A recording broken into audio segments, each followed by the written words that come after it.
Pensamiento educativo de José Antonio Encinas. Elmer Robles, una universidad privada Antenor Orrego, Perú.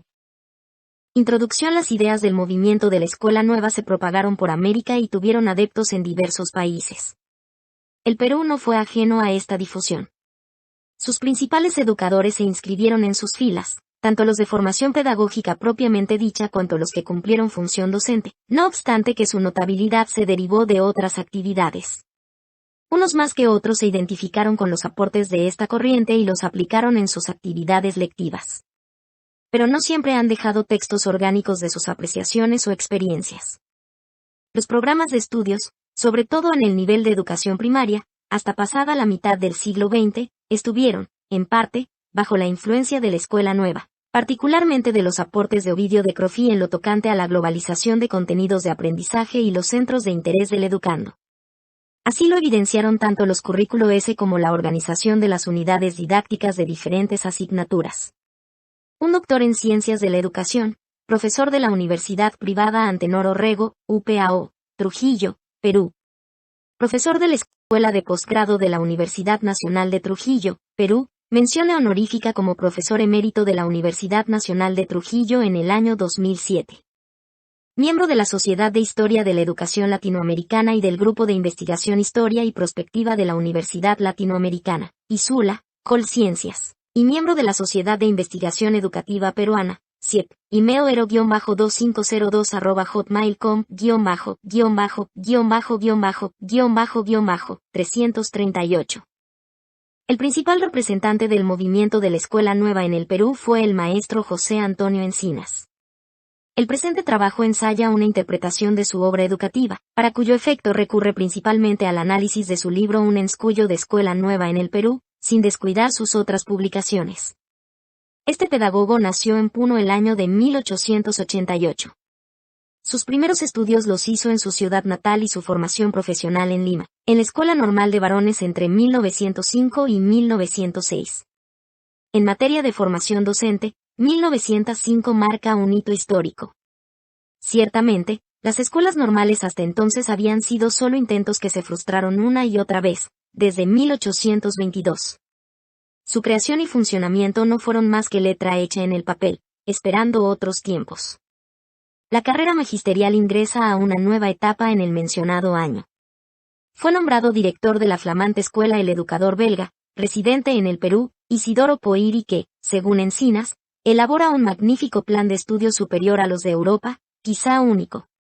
Su principal preocupación fue la de formar al educador más que al tradicional preceptor o enseñante de la escuela primaria. Y se propuso formar líderes educacionales, esa es la cuestión esencial para él, de modo que entiende a la escuela normal como un centro de cultura pedagógica superior. En dicha escuela, se formaron brillantes normalistas, entre ellos, José Antonio Encinas, uno de los grandes educadores del Perú en el siglo XX. Al término de sus estudios, él decidió regresar a la ciudad Puno en calidad de director del Centro Escolar N. Grados 881, donde ejerció el cargo durante 4 años, 1907 a 1911, y experimentó diversas innovaciones a la luz de los principios del movimiento de la Escuela Nueva, hecho del que da testimonio en su libro antes mencionado.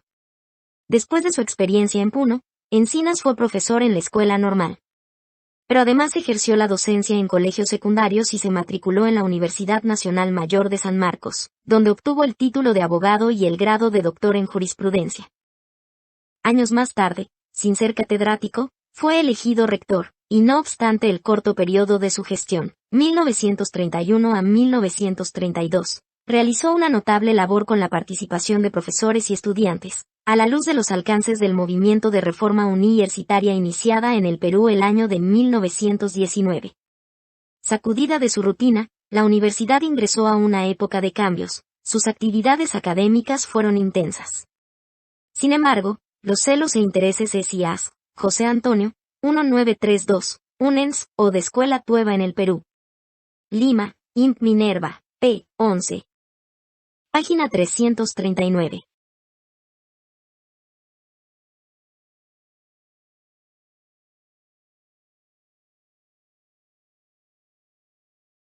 Creados de los grupos retardatario S lograron que la dictadura militar dispusiera el receso.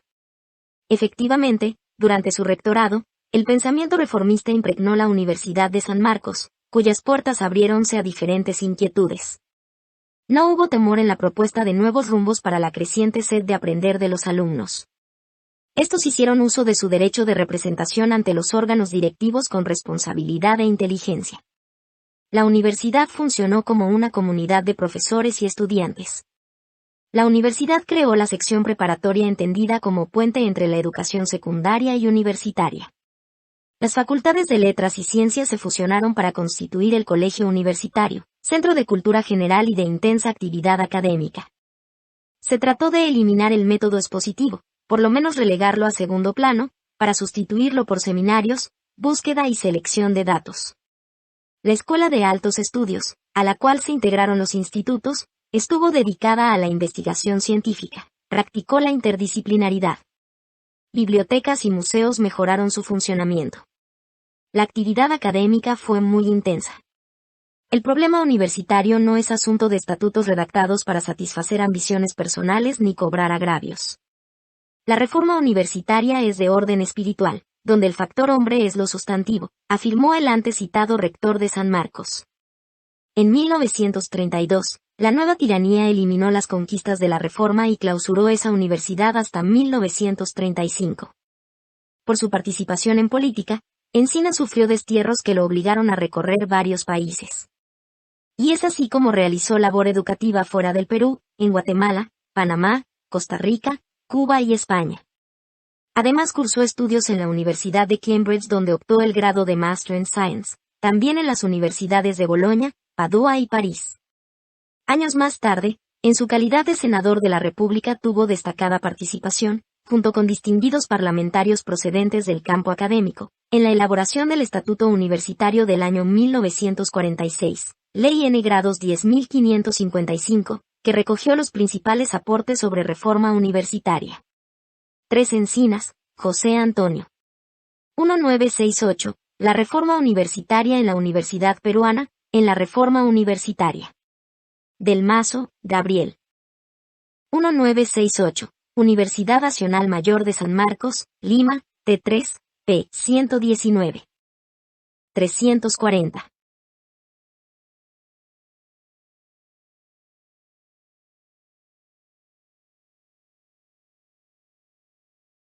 Encinas publicó diversos libros sobre temas educativos, entre ellos, Educación del Indio 1908, Problemas de la Educación Nacional 1909, El Problema del Profesorado Nacional 1910, un escuyo de Escuela Nueva en el Perú 1932, considerada su obra más importante, Historia de las Universidades de Bolonia y Padua 1935, Higiene Mental 1936 y La Educación de Nuestros Hijos 1938.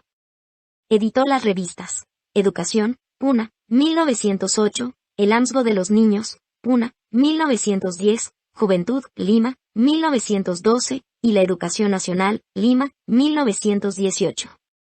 El maestro José Antonio Encinas falleció en Lima en 1958. Su principal libro, Un escuyo de Escuela Nueva en el Perú, es una suerte de cuaderno de bitácora, en el cual registra su experiencia educativa en Puna, en forma intercalada con sus observaciones de la realidad peruana, su crítica a la escuela y sus propuestas de reforma educativa. Dahmer dice al respecto, es la crónica de una batalla contra la feudalidad, el oscurantismo, el aletargamiento, la falta de creatividad, la abulia, la opresión burocrática, la falta de humanidad en una escuela y su sociedad. No es una obra pletórica de abstracciones, sino de sistematización de hechos, de ideas para el cambio educativo. Con una consistente base José Antonio Encinas, 1888 a 1958, teórica, impregnada de los aportes de la escuela fuente. http://cus dossier. Nueva, Encinas realizó una experiencia concreta blogspot, con /2008/07/ en su centro educativo, en procura de soluciones José Antonio Encinas la foto que recorre. HTML peruanas para problemas peruanos. Por eso Chanamé anota que se trata de una propuesta experimental de un nuevo diseño de educación, pues, si la educación es democracia, que el niño aprenda a ejercerla, que se eduque en la igualdad, ese es el primer principio de toda pedagogía liberadora. Fue escrito en Europa y cuya edición salió en Lima el año de 1932. Allí considera que toda política educativa debe contemplar tres factores, no divorciados sino enlazados: el maestro, la escuela y el estudiante, en torno a los cuales giran sus ideas centrales. A diferencia de Manuel Vicente Villarán y 4 Dammert, Juan Luis. 1986. 100 años de Encinas, en la República, Lima, 4 de julio de 1986, 15. 5 Chaname Ore, Raúl. 1990, José Antonio Encinas, 1888 a 1958, en Dominical, Suplemento de El Comercio, Lima, 6 de mayo de 1990, p. 16. Página 341.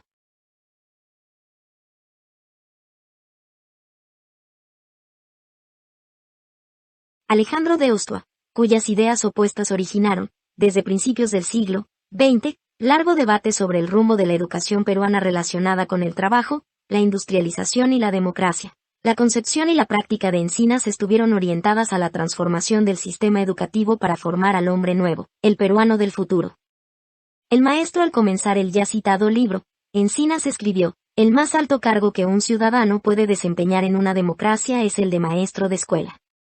Y valorando esta profesión añade: cuando la sociedad actual se sacuda del egoísmo y de los prejuicios que anquilosan sus más vitales valores, y cuando el maestro de su parte deje la rutina y se transforme en un líder social, entonces el magisterio habrá sobrepasado en importancia a cualquier otra actividad humana.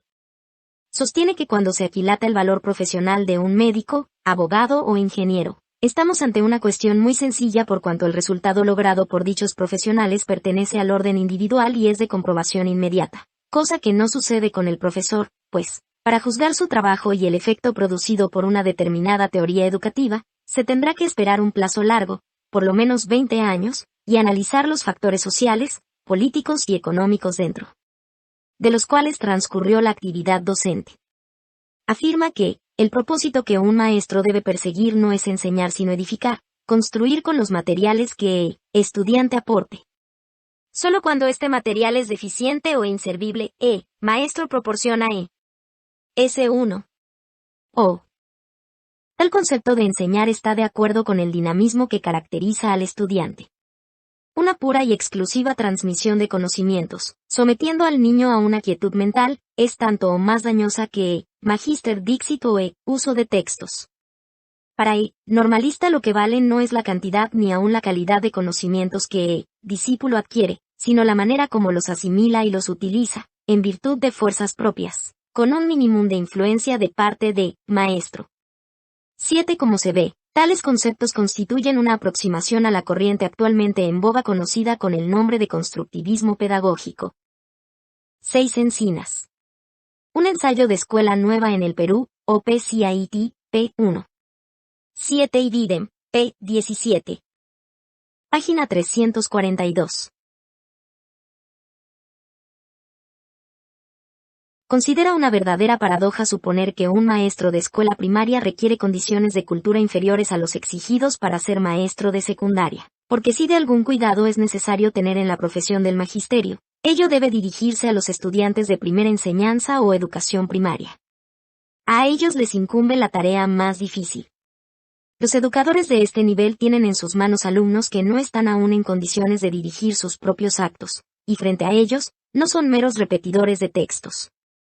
Los alumnos de primaria, según Encinas, son los menos conocidos, los más inestables, los que requieren un conocimiento profundo de su desarrollo. Anota: pretender que un maestro de enseñanza primaria sea simplemente un preceptor encargado de enseñar a leer y escribir, es desvirtuar el concepto científico de la escuela y desconocer el importante papel que le toca desempeñar en el proceso social. Y asevera que el profesor primario requiere de un mayor volumen de conocimientos técnicos que los de secundaria y de la universidad. Según su opinión, para que un profesor maneje con eficiencia la técnica de enseñar requiere una sólida preparación en psicología y ciencias conexas. Por esta razón propugnó la formación esmerada del magisterio. Son nítidos y vigentes estos conceptos suyos. Poco o nada vale aplicar reglas de didáctica, si previamente, el maestro no sabe la manera como esos procedimientos operan en la vida integral del niño. Y los siguientes también.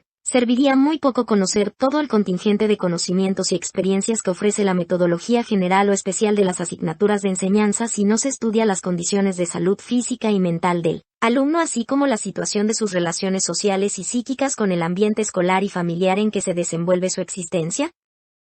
En esta misma dirección de su pensamiento, sostiene que los maestros en cuya formación aprendieron a ejercitar sus actividades y a poner en juego sus propias iniciativas, convertirán el aula, tenida como sala de tortura de los niños, en un amplio anfiteatro donde analicen el espíritu infantil, dosifiquen los conocimientos en proporción a las características mentales, salven de la indiferencia y del olvido a los niños que el empirismo clasifica entre los inadaptados a una enseñanza formalista y estática. Los estudiantes que se van a formar como profesores, dice, deben conocer no solo los métodos de enseñanza, sino los métodos de investigación a fin de aportar a la ciencia de la educación una vasta y valiosa colaboración. Los numerosos 8 y Bidem, p. 29 Encinas, José Antonio.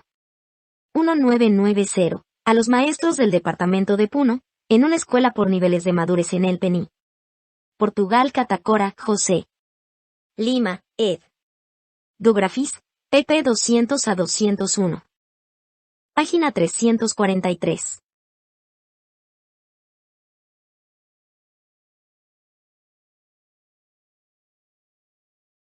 Problemas educativos del Perú exigen un personal docente técnicamente preparado. Dicha preparación no puede efectuarse mecanizando la enseñanza y dejando al futuro profesor fuera de la complejidad que encierra cada problema educativo.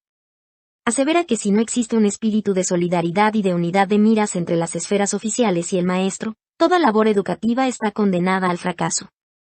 El maestro, considerado como un elemento pasivo, al servicio de una escuela que no tiene ideales ni propósitos definidos, se convierte por la fuerza de las circunstancias en un funcionario ubicado en el último peldaño de la escala administrativa del país.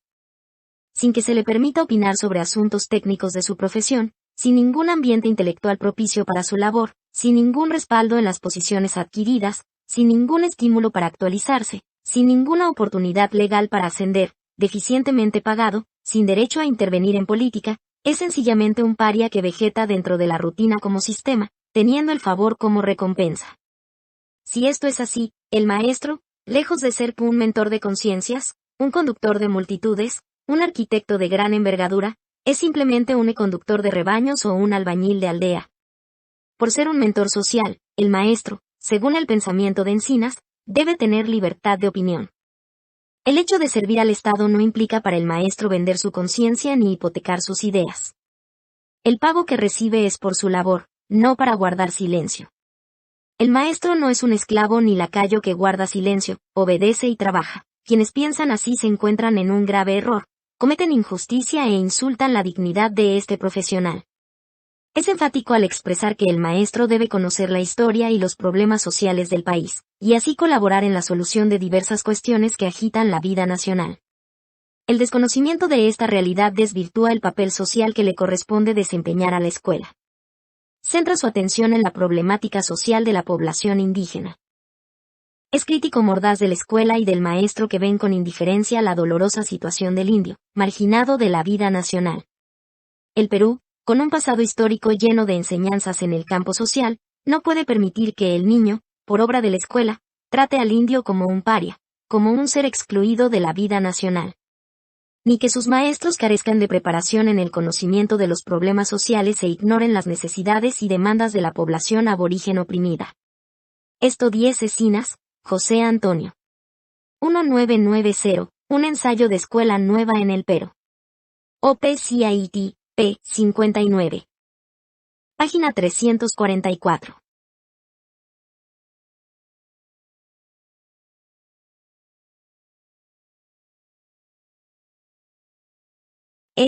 Para que el profesor cumpla bien su función debe, ineludiblemente, conocer la realidad donde funciona su escuela, el modo de vida de la comunidad, respetar las diferencias culturales.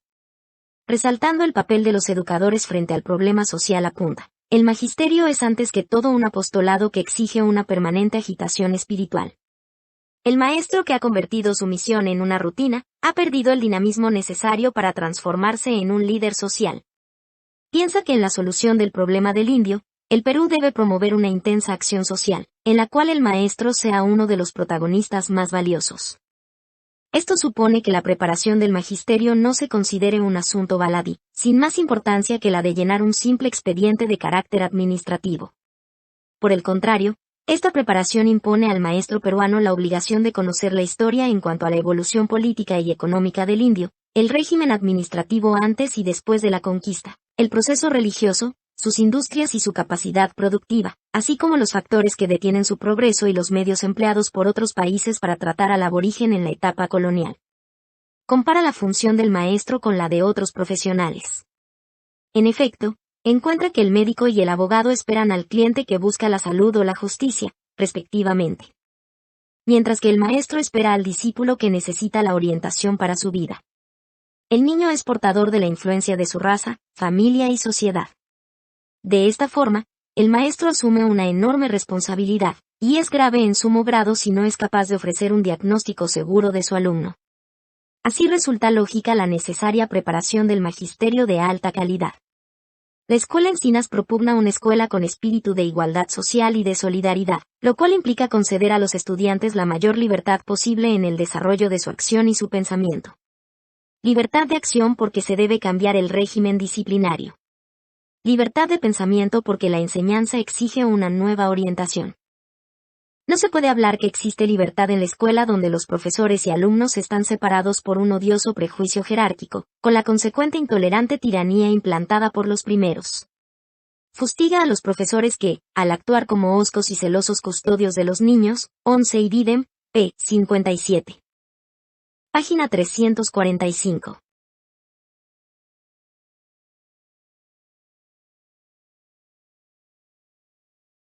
Establecen una inaceptable tiranía, en vez de crear formas afectivas de trato con sus alumnos. Así la escuela es para el niño una prisión donde está mecánicamente sometido a las exigencias de los maestros o a las disposiciones de leyes y reglamentos, donde se le impone una serie de obligaciones, sin reconocerle derechos, y la escuela que postula debe ir hacia el pueblo, confundirse con sus necesidades y aspiraciones, comprender su cultura. O acepta que la escuela se dedique simplemente a enseñar a leer y escribir, desempeñando una función meramente administrativa. Propugna en cambio una escuela que participe como elemento de primer orden en la vida social, que diga su voz, que transforme la vida pasiva del pueblo en permanente actividad, que tenga derecho a intervenir en obras de beneficio colectivo. Esta idea democrática es consonante con su defensa de la autonomía municipal, vista como la primera lección de educación ciudadana que el profesor puede ofrecer a sus alumnos. Pero si aquella autonomía no existe o es desvirtuada, nadie tiene derecho de exigir la enseñanza de la educación cívica. Asevera que la municipalidad con autonomía es la más genuina representación del pueblo. Concibió a la escuela primaria como un verdadero laboratorio destinado al análisis del espíritu del niño, a conocer su temperamento, sus tendencias, su carácter, sus inclinaciones, sus aptitudes mentales. Es decir, le señaló como objetivo inmediato conocer la naturaleza infantil y, por lo tanto, dosificar la cantidad y calidad de conocimientos destinados para cada estudiante. Vio en cada niño un tipo psicológico con características propias, con síntomas inconfundibles dentro del proceso de su mente. Por esta razón considera absurdo englobarlo dentro de una organización escolar basada en la apreciación empírica de la cantidad de conocimientos, denominada años o secciones de estudio. Precisamente, este sistema clasificatorio es consecuencia de la escuela cuyo propósito exclusivo es enseñar, y no de la escuela cuya misión es conocer el espíritu del estudiante. El caso de la escuela destinada exclusivamente a enseñar es un formalismo dañino tanto en el orden individual como en el colectivo. Predomina en él un criterio puramente administrativo. El Estado, al asumir la dirección de la enseñanza, ha dividido y subdividido las materias, agrupándolas en determinados ciclos. Asimismo ha considerado que la evolución mental del estudiante 12 y Didem, p. 88. Página 346.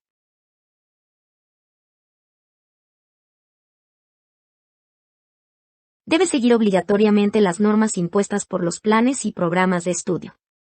Es por eso que todas las reformas escolares, desconociendo la misión científica de la escuela, han consistido en cambiar un plan de estudios por otro, acomodando las materias de enseñanza a intereses particulares de grupo. Encinas sostiene que estos criterios no son científicos porque es tan absurdo querer reglamentar la evolución psíquica del estudiante así como lo sería pretender reglamentar el proceso de una enfermedad. Dentro de este tipo de escuela, el examen es una nueva inquisición, esto es, un sistema de torturas mentales. La escuela dirige todos sus esfuerzos a que el estudiante triunfe en certámenes que tienen de ridículo, de empírico y de injusto. Tal es el balance de la escuela centrada en transmitir conocimientos a cambio de cualquier esfuerzo, por punible y dañoso que sea para el alumno. Por el contrario, en el caso de una escuela que busca conocer la naturaleza del niño, se comienza por la preparación de los profesores para esa difícil tarea antes que preocuparse por enseñar al estudiante conocimientos que debe memorizar. Proceder de modo contrario es absurdo.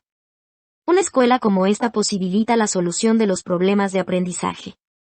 Nuestro autor dice que en cualquier sala de clase, existen 3 grupos de alumnos, los muy adelantados, los medianos y los que tienen dificultades para aprender.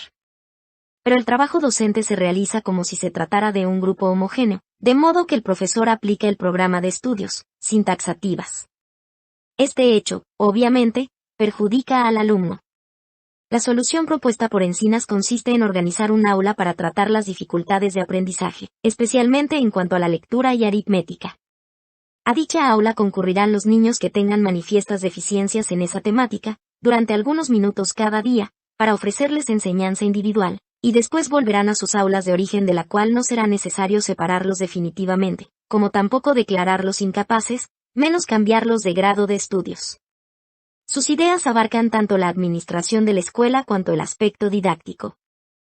No acepta el agrupamiento de las asignaturas sin fundamento alguno ni una didáctica orientada a convertir al niño en mero receptor de conocimientos, que no han pasado por el tamiz de la observación, de la experiencia y de la crítica. Piensa que las materias de enseñanza no deben ser agrupadas en función de una artificial división administrativa de la escuela, sino han de girar alrededor de los problemas de la vida social. Ofrecer conocimientos utilizables de inmediato en la realidad en que vive el alumno. Página 347.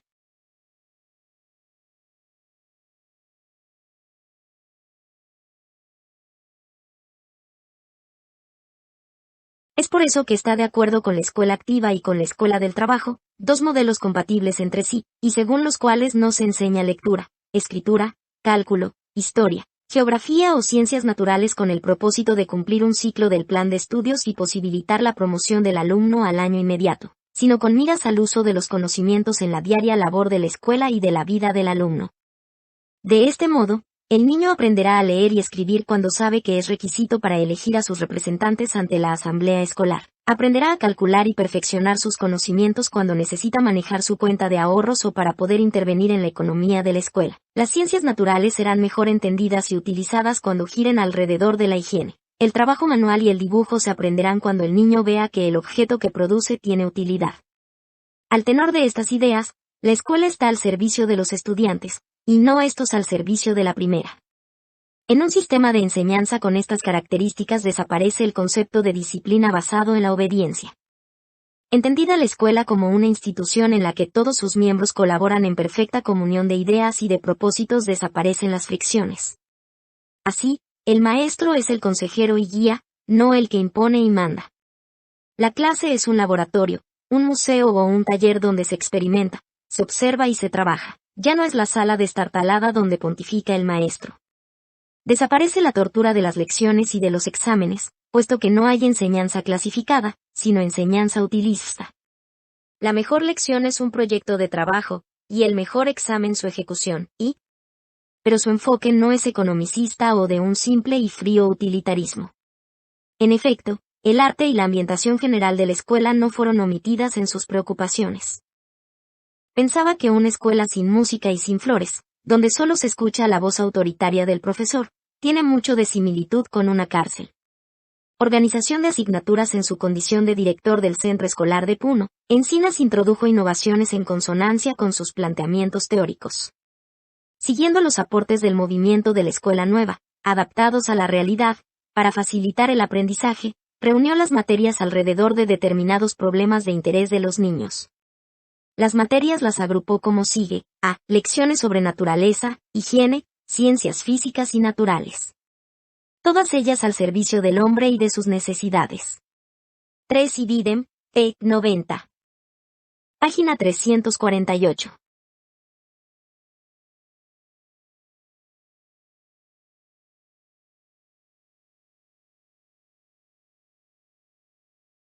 B. Lectura, escritura y gramática, en relación inmediata con la lengua materna. C. Aritmética, geometría y dibujo, con referencia a los trabajos manuales. D. Geografía, historia y educación cívica, en conexión con los problemas sociales y económicos. De este modo, las materias fueron correlacionadas y hasta globalizadas, porque su valor individual abrió paso a un cuerpo homogéneo, con una finalidad común, contenida en los puntos de referencia prefijados. Toda la enseñanza giró en torno a estos puntos de interés y utilidad para los niños. Con diversas denominaciones, el sistema educativo peruano, impregnado de los aportes de la Escuela Nueva, ha mantenido, durante largo tiempo, asignaturas en las que estaban presentes las ideas de este movimiento, globalización y centros de interés. Tales son los casos de que el niño y la salud, en el nivel primario, inspirada en de Crowley y que tuviera extensa vigencia, cuya correspondencia con el cuadro precedente elaborado por Encinas se la encuentra con el primer grupo, lo mismo que las asignaturas nombradas hasta hace poco tiempo como ciencias naturales, sustituidas ahora por ciencia, tecnología y ambiente. Así también ocurre con las de comunicación y ciencias sociales, cuyo equivalente en el aporte del maestro puneño equivale al segundo y último grupo, respectivamente. Pero allí no termina la comparación. En el actual currículo de educación básica regular, la última materia citada es consonante con el área o personal social en los niveles inicial y primario, en tanto que en el secundario lo es con formación ciudadana y cívica, historia, geografía y economía, persona, familia y relaciones humanas. Y en parte, el tercer grupo de Encinas, se encuentra desde hace muchos años bajo el nombre genérico de matemática. Se advierte en el sistema educativo una tendencia hacia el agrupamiento de disciplinas en forma de correlación y globalización de contenidos. Ejemplificando la estructura mencionada, afirma que cuando se trataba de estudiar el fenómeno de la respiración, se daba indicaciones precisas acerca del oxígeno y del ácido carbónico, y se la comparaba con la de vegetales y animales. En caso de una clase de lectura, de elocución o de redacción, las reglas gramaticales surgían como una necesidad para explicar las dificultades en los temas escritos o hablados. Es decir, la gramática no era un curso aislado, divorciado de la realidad de un ejercicio de redacción, sino conectado con este. Por su parte, el curso de aritmética se relacionaba con un sinnúmero de problemas de la vida diaria.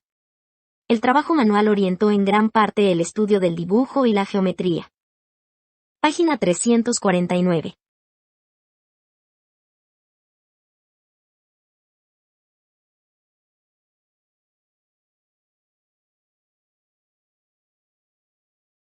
Y en lo concerniente a la historia y geografía, las lecciones tenían el propósito de vincular ambos campos, enseñando los diferentes lugares donde había ocurrido el hecho histórico. Además se formulaban juicios sobre los hechos así como el valor cívico y moral de los protagonistas. Las clases de estas materias estaban encaminadas a despertar y fortificar el sentido crítico, principalmente desde el punto de vista social.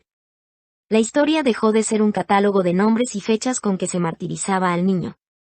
Los hechos históricos eran analizados y se presentaba su nexo con los hechos presentes. La geografía dejó de ser enseñada de modo rutinario y libresco. Acabó la absurda lista de fenómenos físicos. A partir de un hecho histórico, el profesor explicaba los fenómenos geográficos, relacionados, con lo cual se buscaba satisfacer los intereses y necesidades del alumno. La metodología seguida en la enseñanza de los cuerpos de materias por él establecidos, la presenta resumida en los siguientes términos. En general las lecciones comenzaban por una pequeña explicación para darse cuenta de la cantidad y calidad de conocimientos que el alumno poseía sobre el punto materia de la lección. Después, el profesor, mediante una hábil interrogación, lograba obtener de los estudiantes el material necesario para poner la base de lo que iba a enseñar, y, por último, cuando aquel material estaba agotado o era deficiente, el maestro lo suplía. Una lección era, pues, un verdadero proceso psíquico, donde se ponía en acción la experiencia personal del alumno como consecuencia directa de lo aprendido espontáneamente, o de lo adquirido para completar o perfeccionar el edificio levantado por los mismos alumnos. 4. La agrupación de asignaturas implicó una nueva distribución de profesores y posibilitó su especialización. Encinas considera que la tarea de enseñar supone un minucioso cuidado para seleccionar los temas, preparar las clases, reunir el material didáctico, dirigir el trabajo de los alumnos, corregir y ordenar los ejercicios. Tales actividades exigen el dominio de las materias que no se puede lograr si el profesor dispersa su atención en diferentes direcciones o disciplinas. Si los profesores permanecen 6 o 7 horas junto a los niños, no tendrán tiempo para prepararse. Con el sistema implantado quedaba abierto el camino para dedicarse a una sola materia. Por otro lado, permitió liberar a los niños de la tortura que sufrían al permanecer muchas horas frente a una misma clase. Al mismo tiempo se evitaba el surgimiento de prejuicios, simpatías o antipatías. Con esta organización, el profesor juzgaba mejor a sus alumnos, tenía un 14 y Bidern. P. 121. Página 350.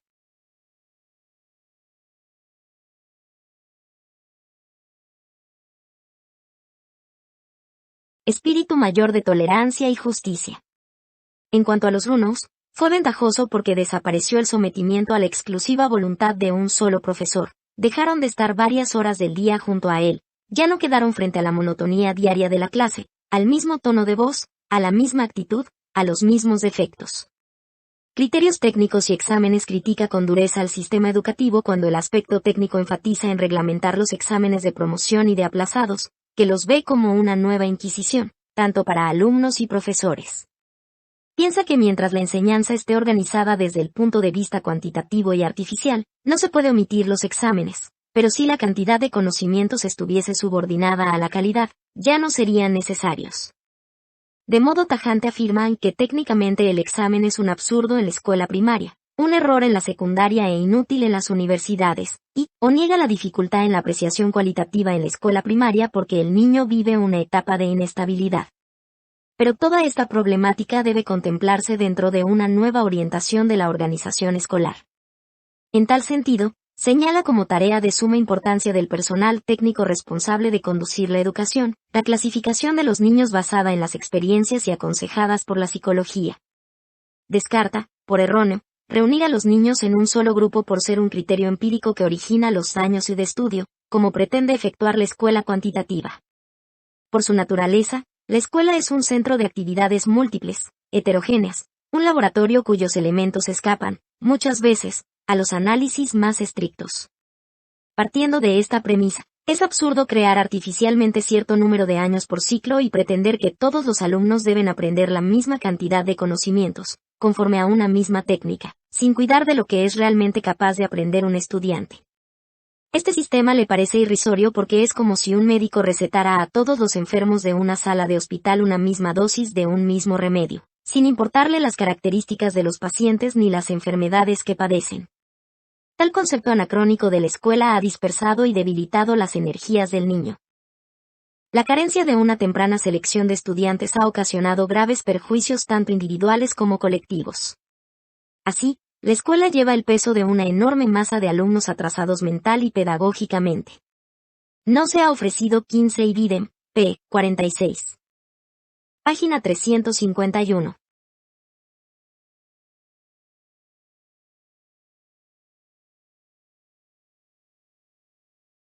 Orientación al estudiante en sus propias actividades, hecho que los ha afectado en su aprendizaje. Los exámenes aparecen así como el artificio con el que se pretende salvar esta deficiencia, producto exclusivo del empirismo del sistema. Su análisis desemboca en la propuesta de agrupar a los niños conforme principios psicológicos, y no según reglamentos administrativos. Esto permitirá que exista correlación psicológica entre las aptitudes del estudiante, con lo cual la selección dentro del grupo será un proceso natural, sin la participación de un jurado que, como un tribunal inquisitorial, siente placer en torturar el espíritu de los examinados. Encinas no solo fue un teórico respecto a la organización de la escuela y a los exámenes. En su centro escolar de Puna, dirigido por él, se apreció al estudiante globalmente. Allí no se establecieron diferencias, para efectos de evaluación, entre la conducta y el aprovechamiento, puesto que ambos factores se integran. Entendieron al examen promocional como una simple formalidad administrativa y una práctica aceptada por la costumbre. A los niños y a sus padres se les explicó que el examen carecía de importancia y no deberían considerarlo como el objetivo de la educación de sus hijos. Sin embargo, hubo cierta sorpresa y resistencia en el jurado, conformado en su mayor parte por profanos en materia de enseñanza, para aceptar la idea de la evaluación integral del estudiante. Encinas dice que para ellos el personal docente y lo esencial radicaba en el trabajo metódico realizado durante todo el año escolar, esto es, en la actividad integral del alumno dentro y fuera del aula, no al resultado de la evaluación final. Escuela del Trabajo considera al trabajo manual en las escuelas desde dos puntos de vista, el educativo y el utilitario, con propósitos complementarios antes que excluyente y que han generado una organización conocida con el nombre de Escuela del Trabajo. Se trata de una escuela donde toda enseñanza libresca, memorista e improductiva desaparece abriendo el paso a otra en la que 2/3 del horario escolar se dediquen a una serie de trabajos manuales debidamente graduados y organizados, que tengan base educativa y una tendencia utilitaria. Con el producto de su trabajo, el estudiante contribuye a sostener e incrementar los talleres de la escuela, salvando en parte el problema económico de la misma. En este enfoque, la cultura general se subordina al trabajo, es decir, los contenidos de los diferentes cursos se desarrollan a propósito de las necesidades que el trabajo demanda. Así, lejos de enseñar, por página 352.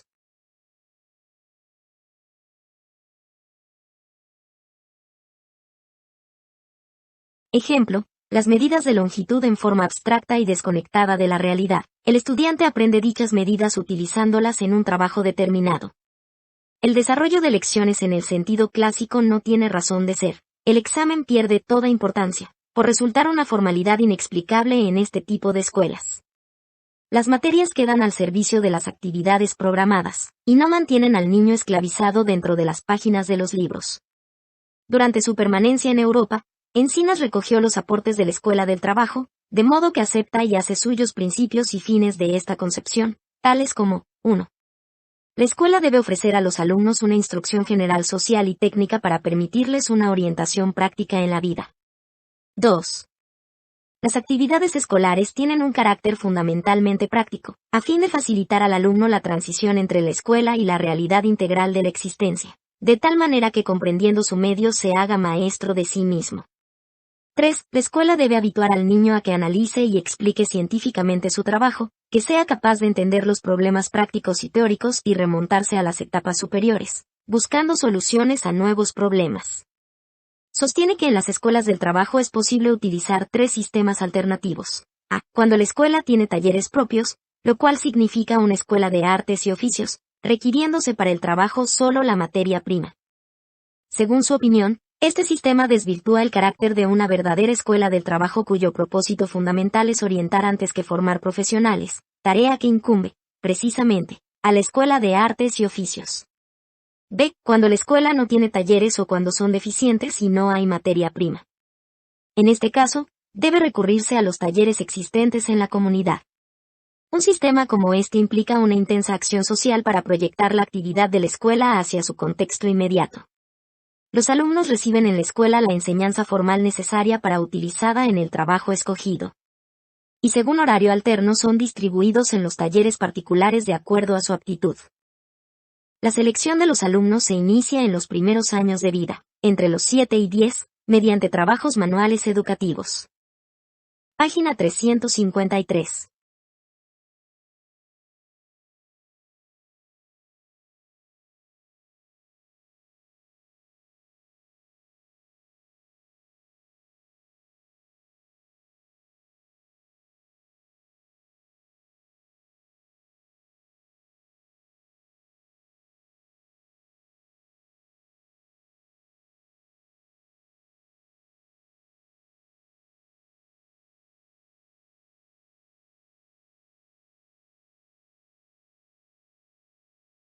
C.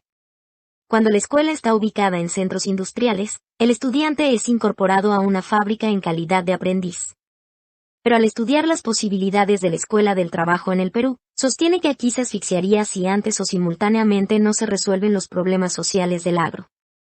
Dice que pretender lo contrario sería preparar una multitud de agricultores carentes de tierras y de obreros sin fábricas. No estuvo de acuerdo con las 2 categorías de enseñanza primaria que dispuso la reforma de 1903, escuela elemental, con 2 años, obligatoria, y centro escolar, con 3 años potestativos. Dicha reforma mantuvo la división de escuela por grados, calificaba por Encinas como una absurda y odiosa jerarquización, además discriminatoria porque suponía que a los pobres les bastaba aprender a leer, escribir, contar y rezar en la escuela elemental, en cambio los hijos de mejor posición económica podrían continuar en las escuelas del grado siguiente, centro escolar. Encinas piensa que la función de la escuela es sumar, no dividir socialmente, por ende, debe buscar la unidad, no la pluralidad, tender hacia la homogeneidad, no hacia la heterogeneidad. Por ello es partidario de una organización escolar obligatoria hasta los 18 años de edad. Y tal propuesta la ubica dentro del concepto de escuela única, basada en la escuela del trabajo. Se preocupa, pues, por dotar a la escuela de una nueva orientación, que ofrezca un acceso más llevadero, más sencillo, pero también más científico. Lo cual supone un plan de educación elaborado con conocimiento de los problemas económicos y sociales, y considerando los factores regionales y el elemento racias. Pero eso no basta. También es importante tener en cuenta a los funcionarios o conductores de la educación, porque si la misión de la escuela es social y no administrativa, consiguientemente, el técnico es el único a quien se le debe confiar un cargo de tanta importancia. Los planteamientos y experiencias de Encinas en cuanto a las relaciones de la escuela con el trabajo fueron, igualmente, sostenidas por diversos autores, no siempre pedagogos de formación profesional, y consideradas, bajo el rótulo de formación laboral por la reforma dispuesta mediante el Decreto Ley Grados 193-26 y Ley General de Educación del año 1972. Ahora, en la vigente Ley General de Educación N grados 28.044 tienen acogida con la educación técnico-productiva, una forma de educación orientada a la adquisición de competencias laborales y empresariales con miras al desarrollo sostenible y competitivo. Busca motivar y preparar a los estudiantes para aplicar lo aprendido en un campo específico de la producción o. Página 354.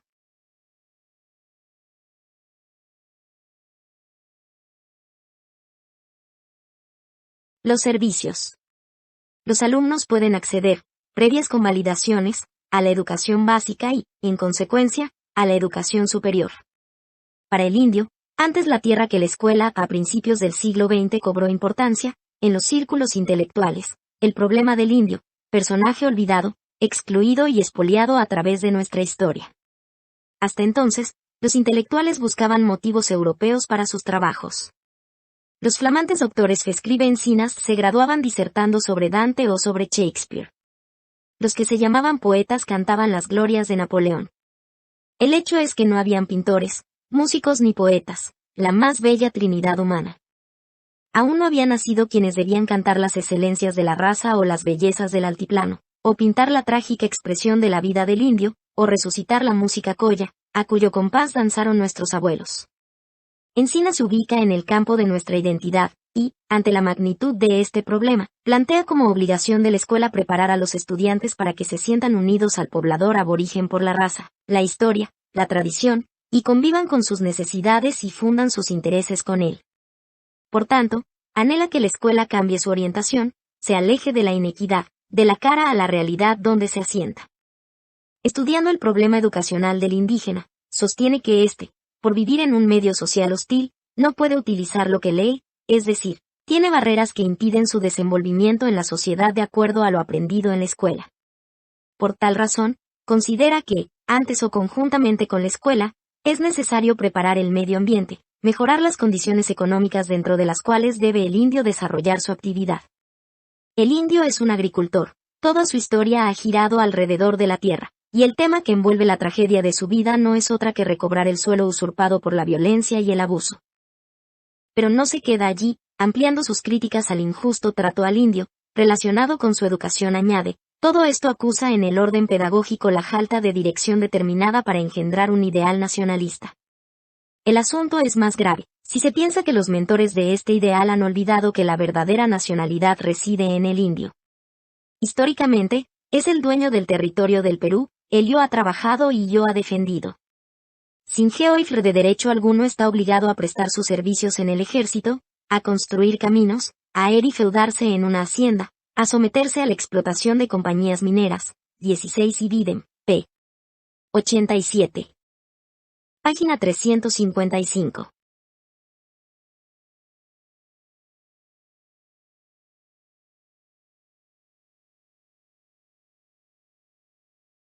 A pagar contribuciones indirectas por tóxicos que /diagonal o envenenan y /diagonal o matan.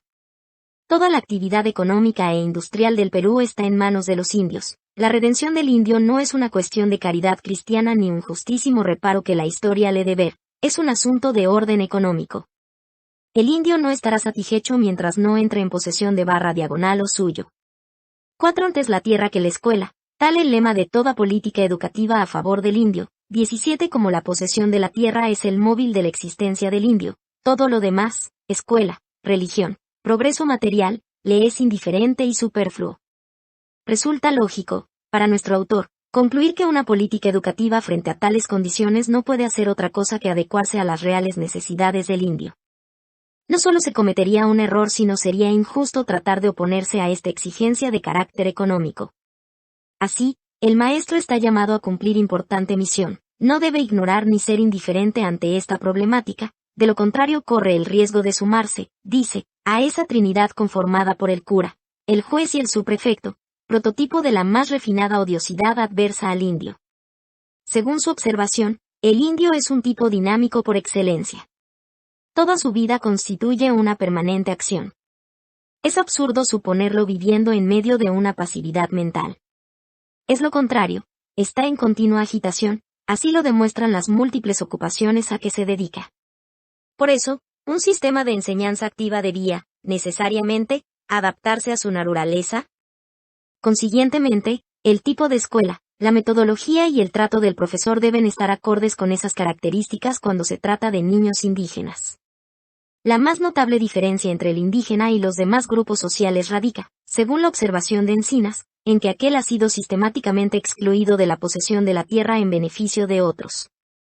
Borrar esas diferencias entraña un proceso esencialmente económico. La escuela tiene aquí importante rol que cumplir. El tipo más aconsejable de institución educativa es la escuela rural porque ésta significa tierra propia, no para preparar peones, sino campesinos que se convertirán en agricultores. Este es, para Encinas, el verdadero valor de la escuela que, situada en el centro de una comunidad, se convierte en el propio hogar del indio. A este hogar habrán de acudir, sin distinción de edad ni género, los indios no solo en busca del silabario, sino también a solicitar consejo, apoyo y protección contra el abuso. 17 idem. pp 57-66-67. 18 idem. p. 114. Página 356.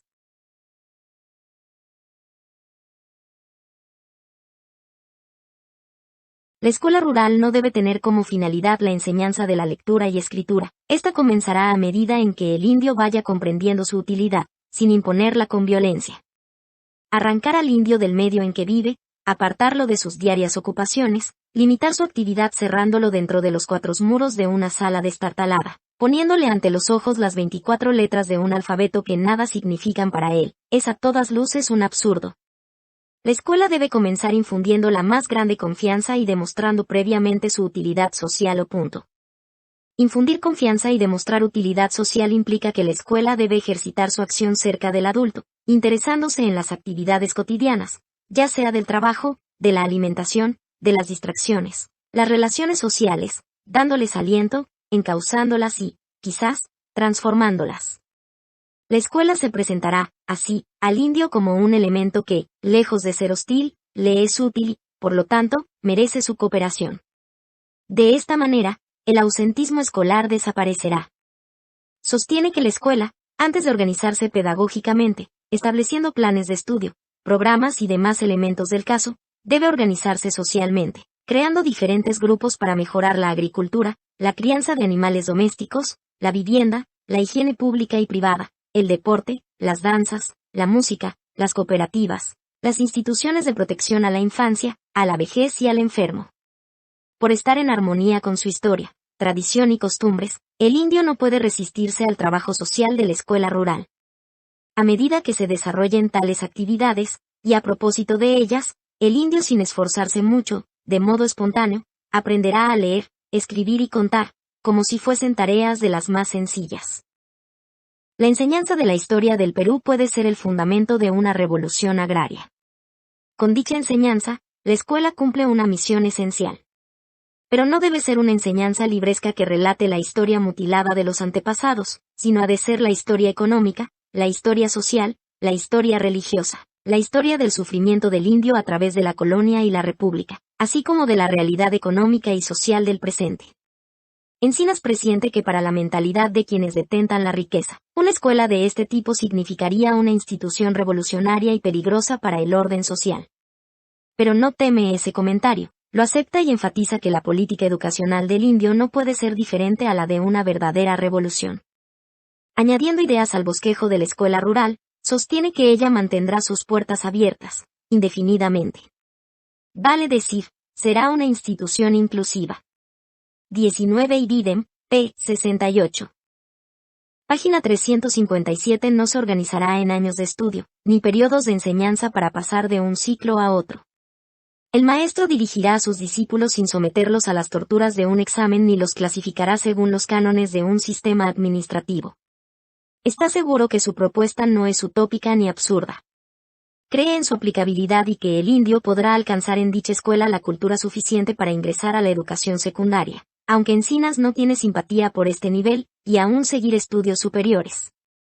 Por la gravedad que revestía el problema de la educación indígena y campesina, excluida de la escuela en vastos espacios del país, sobre todo en las regiones altoandinas, diversos personajes del mundo de la política, de la cultura, y con mayor precisión de la educación, alzaron su voz y alcanzaron sus alternativas de solución. Solo a manera de muestra, citamos a dos de ellos.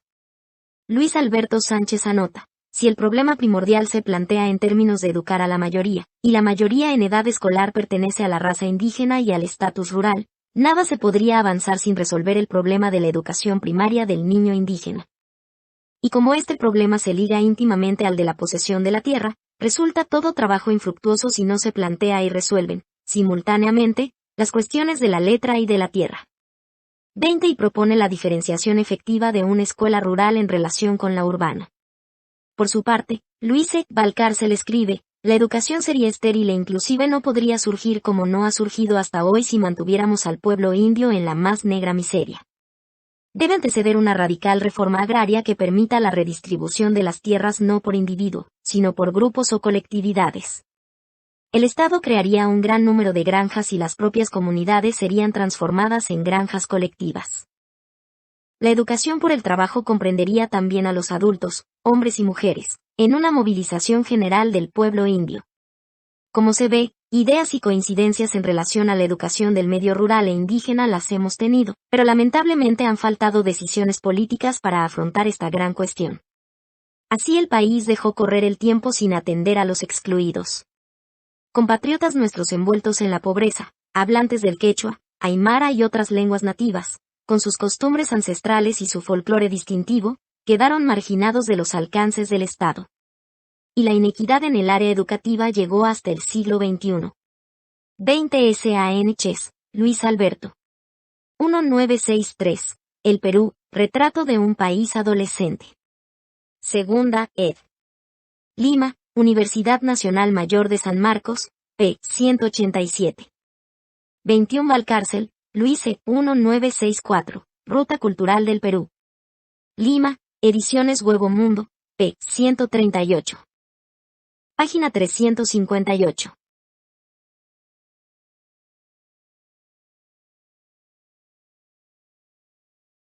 Es pertinente anotar que Encinas, al referirse al indio, utiliza una connotación primordialmente y a veces exclusivamente racias.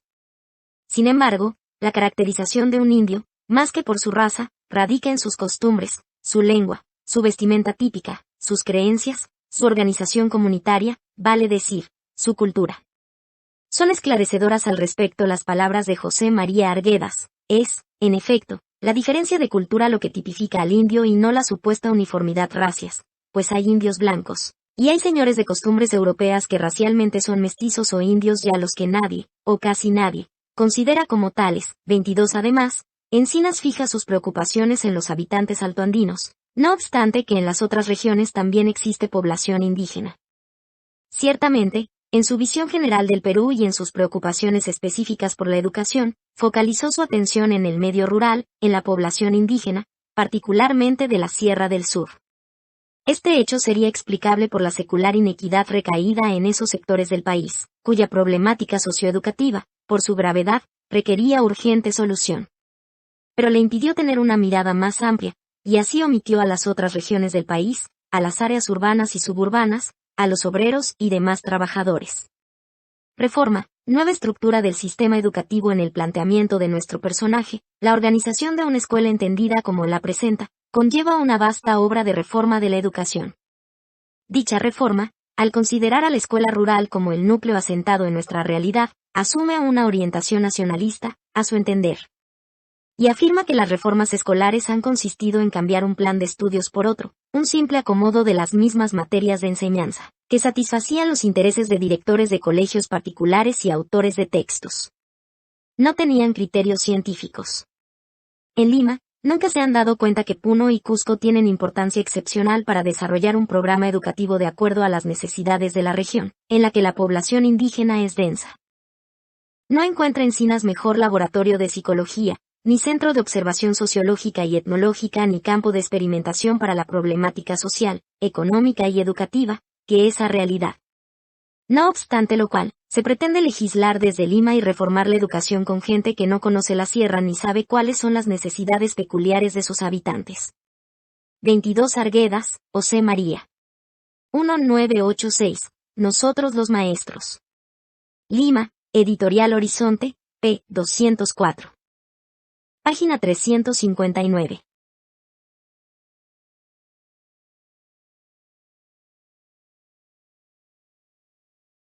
Para Encinas, toda reforma escolar es la consecuencia inmediata del conocimiento profundo de la realidad del país.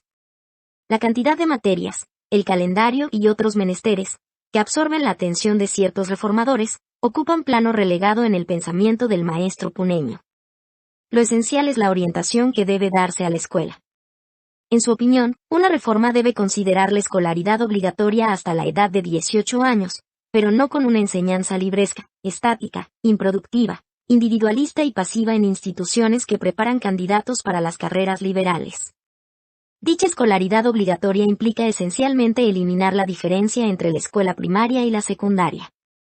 No tiene simpatía por el colegio secundario, lo califica de tumor incrustado entre el nivel primario y superior, que impide el desarrollo de una educación integral y dificulta la formación profesional. Lo conceptúa como un simple apéndice bifurcado entre los otros dos niveles, un organismo muerto e innecesario, cuyo verdadero rol se ignora. Ve a la enseñanza secundaria en el Perú como una suerte de primaria un tanto modificada y ampliada, sin correlación con el nivel precedente. Anota que observó desorientación entre los estudiantes que llegaban al colegio, a causa de la dispersión del método y de la carencia de oportunidad para adoptar y aplicar los conocimientos adquiridos. De esta manera, en su opinión, la disciplina mental se perturba, el valor de las aptitudes logradas en el nivel primario se viene a menos y se pierde en medio de la maraña de las materias de enseñanza. La situación del estudiante se agrava cuando ingresa a la universidad. Múltiples factores le impiden elaborar con ventaja el caudal de enseñanza que le ofrece dicha institución: prematuro despilfarro de la memoria, falta de sindéresis, exceso de conocimientos acumulados en desorden, sin medida y sin interés.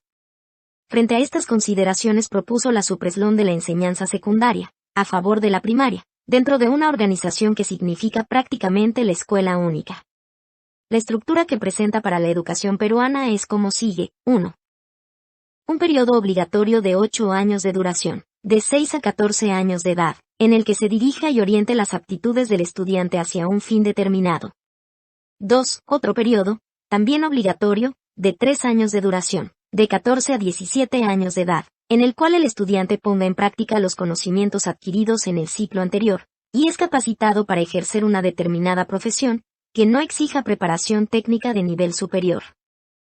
Página 360.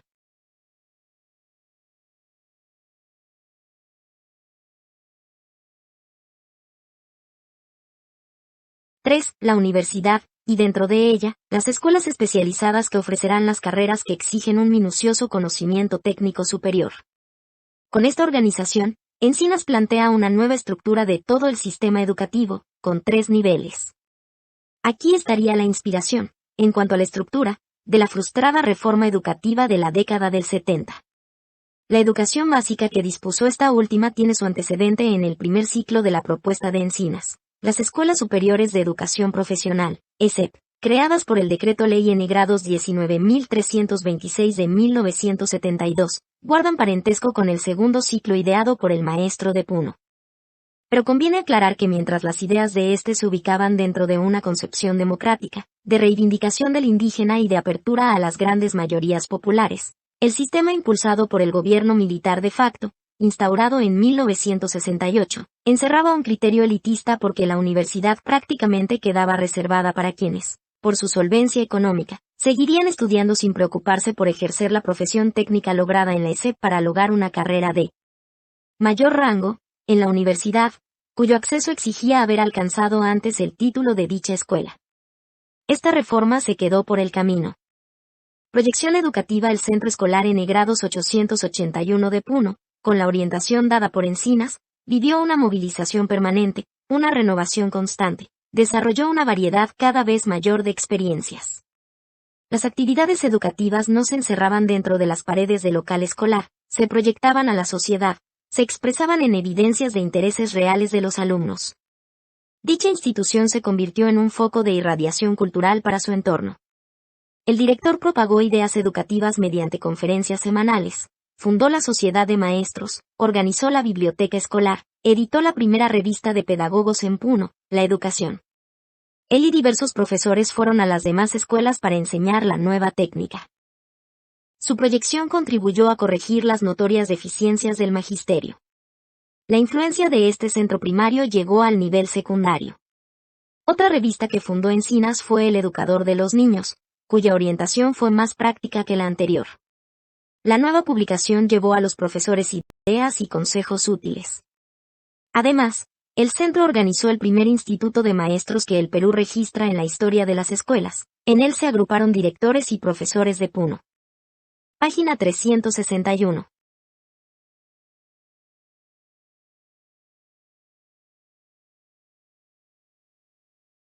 Y también organizó conferencias, lecciones prácticas, puso en relieve experiencias y conocimientos personales.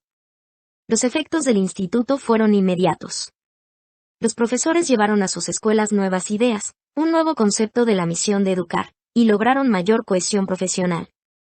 Muchos fueron los que por primera vez escucharon una lección de pedagogía o psicología. En Lima, 14 años después, se realizó un certamen similar. Las inquietudes del centro tenían apoyo del inspector Magnet, que después será director de la Escuela Normal de Varones, de Lima. Algo más, el centro organizó el primer Congreso de Normalistas del Sur, realizado en Arequipa, al que asistieron invitados profesores del centro y norte. Durante 4 años, este centro, por obra de Encinas, se convirtió en un foco de intensa agitación cultural, apartado del viejo molde de la escuela que mecaniza la vida del niño, orientó su actividad hacia una mayor libertad individual. Los estudiantes, los mayores esfuerzos del educador puneño estuvieron dirigidos al niño y al indio. Sostiene que el niño es el ser más incomprendido de todos los tiempos. Y exige la preparación idónea de los profesores para que conozcan y eduquen al niño científica y técnicamente, comenzando por un diagnóstico. Escribió un libro titulado Historia de Niño que dejó inédito. Allí y en todas sus obras sobre educación hace elocuente defensa del niño. Según su observación, el niño es visto como un sujeto pasivo, sometido a los gustos del padre y a las absurdas exigencias del reglamento escolar. La escuela no comprende al niño, este vive dentro de aquella erróneamente juzgado, empíricamente clasificado, sujeto a arbitrarios y artificiales impulsos, lo cual podría despertar vicios, no virtudes. Fue partidario de crear para el estudiante un ambiente sin cohibiciones, de amplia libertad, en el cual se discipline, limitando por propia voluntad sus impulsos y tendencias. Se opuso a toda vigilancia permanente, a la reglamentación minuciosa que prescribe prohibiciones y obligaciones y que, por lo tanto, mantiene el castigo como la única forma de hacer respetar el orden. Cuando el niño es abrumado por las imposiciones del profesor, las lecciones y los exámenes, se aniquila su espíritu, y cae en una anemia psíquica. Generalmente, los profesores entienden como actos opuestos a su autoridad los realizados libremente por el niño, hasta un pequeño movimiento dentro del aula. Una escuela llena de prohibiciones no hace otra cosa que crear serios obstáculos al desenvolvimiento de las energías infantiles. Por tal razón, Página 362.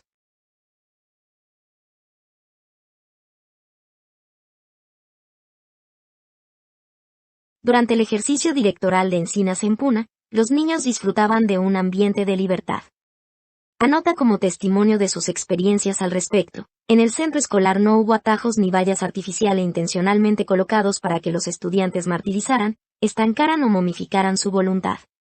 Por eso, porque podían dar libre impulso a sus propósitos, porque tenían derecho a usar su libertad, triunfaron en sus estudios. Nada les inquietaba, ni les atormentaba en orden a satisfacer la más pequeña exigencia de su vida escolar. En posesión, desde niños, de esta autodisciplina, los alumnos del centro escolar, en su mayoría han triunfado.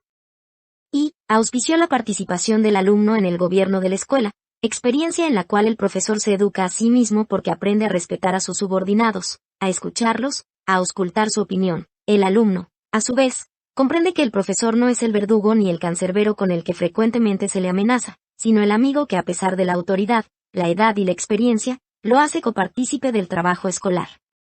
Observando la conducta del niño, encuentra en un primer momento inestabilidad muscular y visual, luego poder inquisitivo, cuyo progreso se advierte cuando discute con otros estudiantes. Es decir, el niño, por naturaleza, es un sujeto deliberante. Por ello no se le debe negar el derecho a agruparse, a decidir qué es lo que más le interesa, le agrada y puede utilizar. Sostiene que en el Perú no se ha intentado dirigir la escuela por el camino de la libertad y del diagnóstico de los problemas del alumno. Por ende, el niño es juzgado como un sujeto pasivo, que debe adecuarse a las exigencias normativas, a los gustos del padre y la absurda homogeneidad de la escuela. A esto se suman las divisiones arbitrarias y artificiales de los planes de estudio y la prioridad de los exámenes sobre cualquier otra apreciación o evaluación. Así, el niño vive torturado en el ambiente escolar. Condenó el recargo de trabajo a los niños en la escuela que, bajo el pretexto de cumplir el plan de estudios, afecta su desarrollo mental. Ese afán de enseñar en cantidad y no en calidad anota fatiga al discípulo, quien, como acto reflejo de defensa, simula trabajar o deja esta obligación para vivir una vida inquieta, que en el léxico escolar significa mala conducta, cuando en realidad es una quiebra de la voluntad. T. 23 Encinas, José Antonio. 1990. Un ensayo de Escuela Nueva en el Perú, OP-CIT, p. 204. 24 Encinas, José Antonio. 1952. Los hábitos y la conducta, en ensayos educativos. Órgano de los maestros del tercer sector escolar de Lima. Año y Li. N. Grados 4, Lima, marzo de 1952, p. 10. Fragmento de su libro Higiene Menta. Página 363.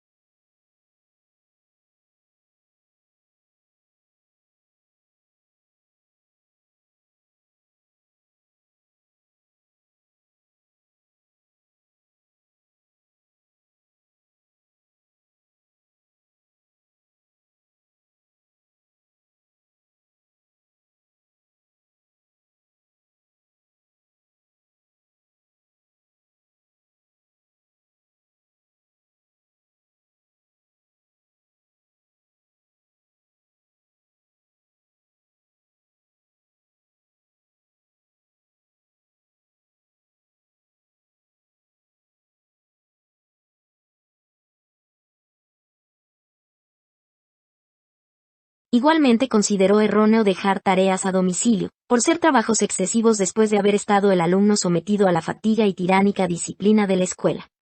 En contraste, postula la formación de hábitos de estudio con orden, precisión y belleza, de acuerdo a la capacidad adquisitiva de los alumnos y sus propios deseos. Cuando el niño trabaja de acuerdo con sus aptitudes lo hace con placer, pero si se le impone por la violencia y no tiene interés alguno, ¿resultará ímprobo y doloroso todo esfuerzo? Comenta los prejuicios de los adultos al juzgar a los niños. Se los tilda, dice, de desordenados, atrabiliarios e incomprensibles, cuando en realidad no lo son. Quienes los llevan al desorden y a la anarquía, son los padres y los maestros, cuya vida en relación con las personas y las cosas no siempre mantiene el equilibrio necesario, y, de modo enfático, se mostró contrario a la expulsión de alumnos de la escuela como medida disciplinaria, porque dicho acto significa incapacidad para educar. El maestro que expulsa a un alumno ha fracasado, afirma en su misión educadora, o no ha comprendido el inmenso valor que tiene el aula. Este castigo extremo, con el paso de los años, ha sido eliminado porque la expulsión implica, precisamente, renuncia de la escuela a su esencia, educar. La legislación nacional e internacional han abolido tan terrible y drástica sanción. El derecho a la educación es incompatible con la separación del niño de las aulas. Encinas es indudablemente un precursor de esta concepción. Para organizarla e imprimirle nueva orientación, en la escuela que dirigió en Puna, observó cuidadosamente el comportamiento de los niños. Toda la teoría de esta escuela giró alrededor del conocimiento cada vez mayor del niño. Al llevar a la práctica sus ideas, auspició que el niño gozara de libertad y tuviera participación en las decisiones de gobierno institucional. La educación, para Encinas, no se queda, pues, en el plano pedagógico. También es un problema social. Está íntimamente vinculada con la alimentación, la salud, la vivienda, el vestido del niño. Si tales factores no son satisfechos de modo integral, la formación del alumno será deficitaria. Por consiguiente, la formación de profesores no puede reducirse a cuestiones técnicas. Es indispensable que conozca al niño y a su contexto social.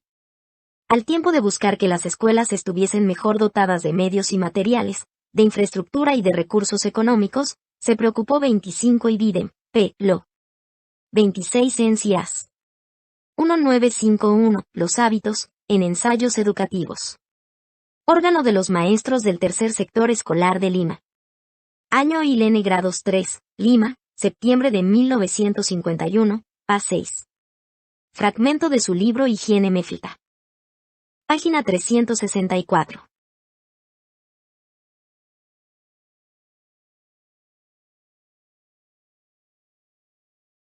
Porque los profesores superasen la deficiencia en su formación tanto en contenidos de aprendizaje cuanto en temas pedagógicos y en el ejercicio de su labor. De las ideas y realizaciones de Encinas se infiere que la pedagogía y toda la tarea docente tienen, indudablemente, un límite técnico impuesto por la realidad socioeconómica del estudiante. Los niños y jóvenes mal alimentados, enfermos y aún descalzos, que viven en medio de la miseria y el dolor de sus hogares no podrán ser educados integralmente por más esfuerzos que hagan sus profesores y por muy modernas que sean las escuelas a las que concurren. La labor de los profesores preparados con ideas y métodos modernos se encuentra limitada por la realidad del actual sistema económico, injusto, que ha sumido a millares de hogares peruanos en condiciones de pobreza a veces extrema. Conclusiones: el movimiento de Escuela Nueva tiene en el Perú a José Antonio Encinas como su prototipo, tanto por su obra escrita cuanto por su ensayo en una realidad socioeducativa concreta. En sus ideas y experiencias se encuentran aportes vigentes sobre la formación de los alumnos para desenvolverse como ciudadanos, para la vida y por la vida, para afrontar su futura condición de adultos, no para aprobar las asignaturas. El trabajo escolar alrededor de los niños, cuyas necesidades deben ser tenidas en cuenta, según el enfoque paidocéntrico. El proceso formativo según las diferencias individuales de carácter psicológico y social, tratando a los estudiantes como seres de carne y hueso, no en abstracto. La práctica de métodos didácticos dinámicos, de modo que la teoría y la práctica se entrelacen, y el alumno vea que el contenido de aprendizaje responda a sus intereses y a los problemas de su comunidad. El desarrollo de las experiencias de la escuela no como una isla, ni en forma antagónica con su entorno, sino como parte de la vida comunitaria, en forma tal que los procesos de socialización discurran espontáneamente. Los principios de equidad, inclusión e interculturalidad, contemplados en el actual sistema educativo, están presentes en el ideario y la acción de Encinas, así como el valor de la identidad nacional. La educación técnico-productiva de nuestros días, igualmente, tiene sus antecedentes en el ensayo de Encinas realizado en Puna. En efecto, la corriente educativa seguida por él, en su forma de escuela de trabajo, incluye formación general y técnica, principalmente de carácter práctico, a fin de facilitar al alumno la transición entre el aula y la realidad integral de su vida. De modo específico, en lo atinente a correlación y globalización de contenidos, en el diseño curricular de educación básica regular vigente, se consideran áreas en página 365.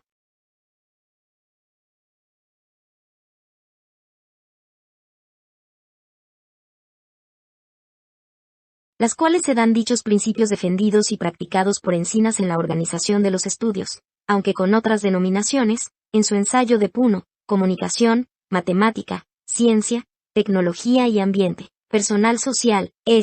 En el caso de educación secundaria se ha trifurcado: formación ciudadana y cívica, historia, geografía y economía, persona, familia y relaciones humanas. Existe tendencia hacia la correlación y globalización, no a la dispersión de contenidos de aprendizaje. En sus obras, Encinas consideró que toda política educativa debe contemplar tres factores fundamentales interrelacionados: el profesor, la escuela y el estudiante. Consideró al profesor como el amigo y el conductor del proceso formativo, cuya preocupación debe girar más alrededor de la calidad que de la cantidad de conocimientos que asimila y utiliza el alumno en virtud de su propia capacidad y con una mínima influencia suya. Vale decir, en este autor y actor educativo se encuentra una aproximación al constructivismo pedagógico actualmente en boga. El profesor de educación primaria no es un simple enseñante de la lectoescritura. Quienes así piensan desvirtúan el concepto científico de este nivel e ignoran el rol que le toca desempeñar en el proceso social. Por eso, profesores y niños pusieron a prueba en el Centro Escolar N grados 881 de Puno los aspectos teóricos de las lecciones. La experiencia adquirió suma importancia en el proceso formativo, en términos de trabajo manual e intelectual. Así, los alumnos se prepararon para desempeñarse en labores productivas, cultivaron la curiosidad intelectual, la creatividad y la actitud científica, en un ambiente de libertad. Si no existe espíritu de solidaridad y de unidad de propósitos entre las diferentes instancias o escalones administrativos y el maestro de aula, toda labor educativa está condenada al fracaso.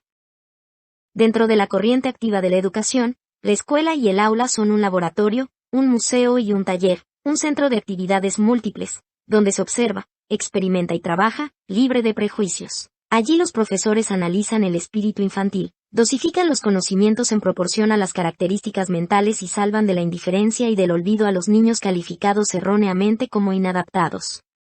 La escuela debe ir hacia el pueblo, confundirse con sus necesidades y aspiraciones, participar como elemento de primer orden en la vida social, decir su voz para transformar la vida pasiva de la comunidad en permanente actividad, intervenir en obras de beneficio colectivo. Consecuentemente, en la organización de los contenidos de aprendizaje, el director Encinas y los profesores de su escuela tuvieron en cuenta los intereses de los niños y de la comunidad. Página 366.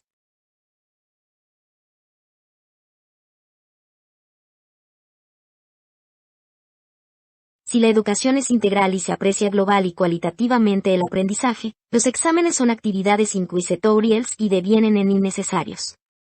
Encinas le dio importancia vital al problema del indio, personaje históricamente olvidado, excluido y expoliado, abogó por su educación como proceso inseparable de la posesión de tierra. La síntesis de su ideario al respecto está encerrado en el lema: antes la tierra que la escuela. La escuela debe interesarse por las actividades cotidianas de su contexto social, presentarse ante el poblador indígena o campesino como un elemento útil y que, por lo tanto, merece su cooperación.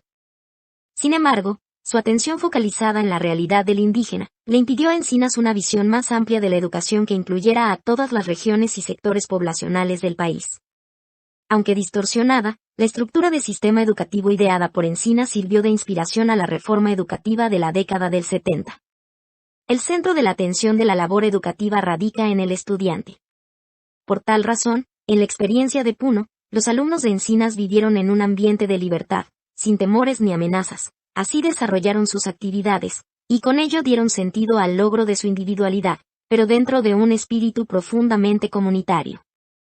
La organización general de la escuela, la metodología del proceso de enseñanza-aprendizaje, las diversas actividades y el trato de parte del profesor, requiere el conocimiento del educando y de su realidad concreta. Serviría muy poco conocer la didáctica si no se estudia las condiciones de salud del alumno así como sus características psicológicas y sus relaciones con el ambiente escolar y familiar.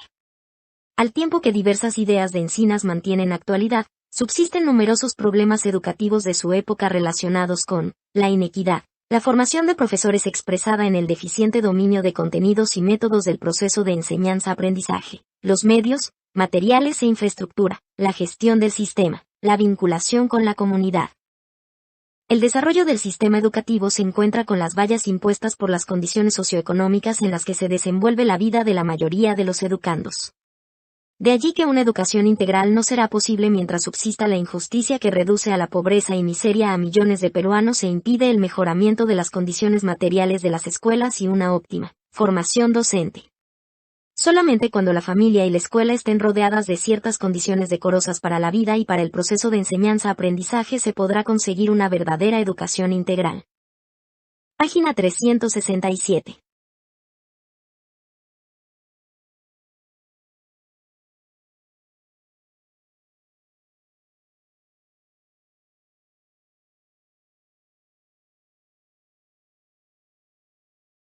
Fuentes Chananié Ore, Raúl.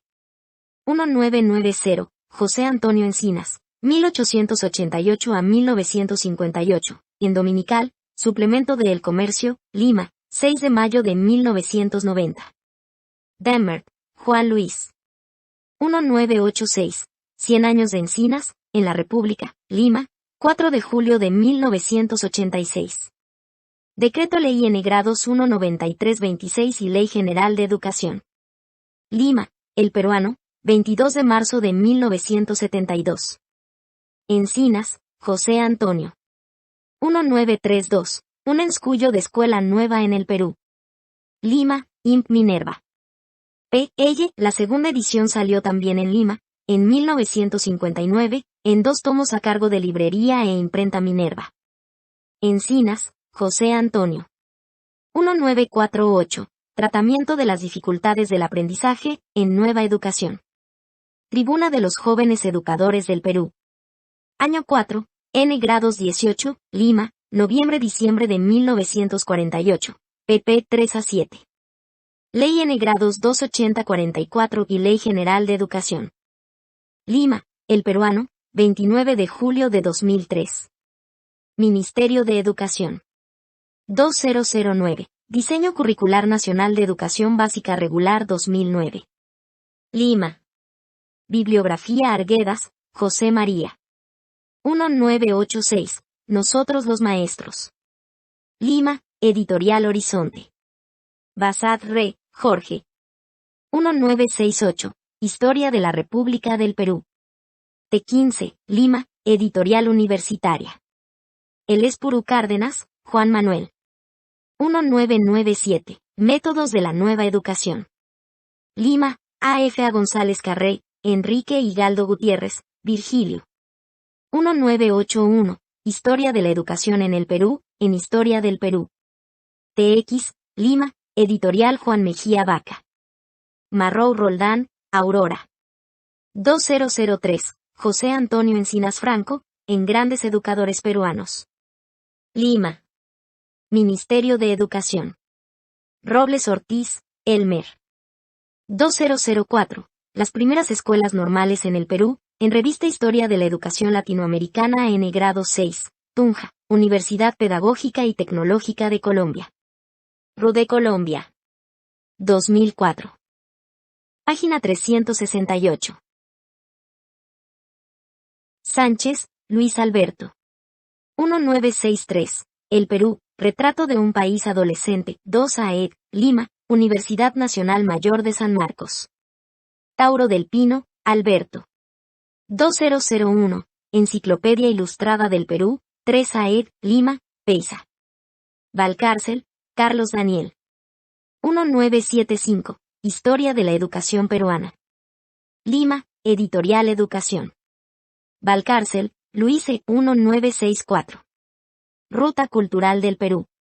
Lima, Ediciones Nuevo Mundo.